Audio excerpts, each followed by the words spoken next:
जगते हैं राम, सोते हैं राम, चलते हैं तो राम, भोजन करते हैं तो राम, और अंतिम यात्रा भी निकलती है तो राम। यानी भारतीय जीवन पद्धति में राम के बगैर कोई काम नहीं होता। भारत में राम के बगैर कोई काम नहीं होता। घर में कोई मांगलिक कार्यक्रम होता है, बच्चे का जन्म होता है, अखंड रामायण का पाठ।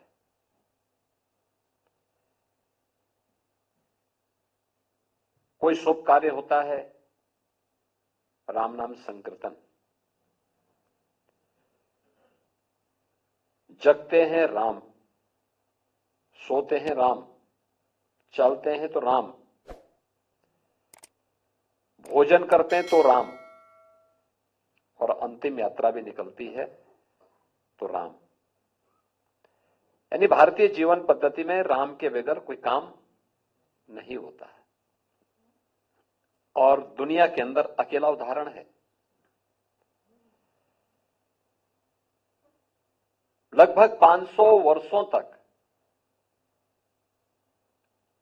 कभी भी से राम जन्मभूमि का मुद्दा दबा नहीं।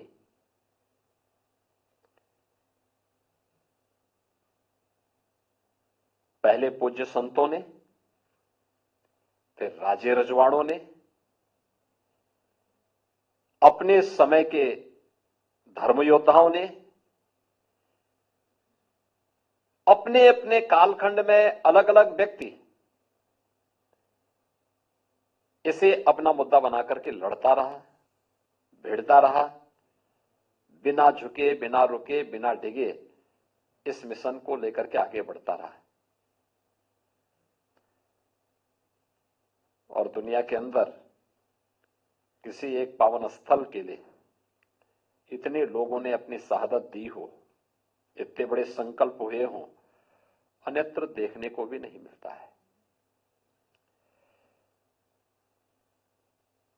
यह इसलिए हुआ क्योंकि राम के बगैर हमारा कोई काम ही नहीं होता।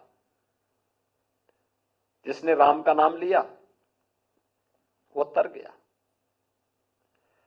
उसके लिए महत्वपूर्ण नहीं कि वो दैवीय परंपरा में पैदा हुआ है या मनुष्य में या फिर किसी अधम योनि में। राम के नाम ने उसे देवत्व स्वयं प्रदान कर दिया। लेकिन जो राम से भागा, श्रेष्ठ कुल में पैदा होने के बावजूद भी पशुवत मारा गया। यह भी उदाहरण हमारे सामने है। राम का नाम भजा तो हनुमान हमारे लिए देवत्व स्वरूप प्रकट हो गए, और राम से दूरी बनाई तो मारीच पशुओं की तरह मारा भी गया। मित्रों, ऐसे बहुत सारे उदाहरण हैं। और आज यहां पर प्रभु लगभग 500 वर्षों के बाद अपनी जन्मभूमि में, राम तो परमपिता परमेश्वर है, लेकिन लोक आस्था और जन विश्वास की पुनर्प्राण प्रतिष्ठा का ये जो कार्यक्रम हो रहा है, इस कार्यक्रम के बहाने प्रभु का एक मूर्त रूप फिर से वहां पर रामलला के रूप में राम जन्मभूमि में राम भक्तों को दुनिया की दबी कुचली सभ्यता और संस्कृति को प्राप्त होगा।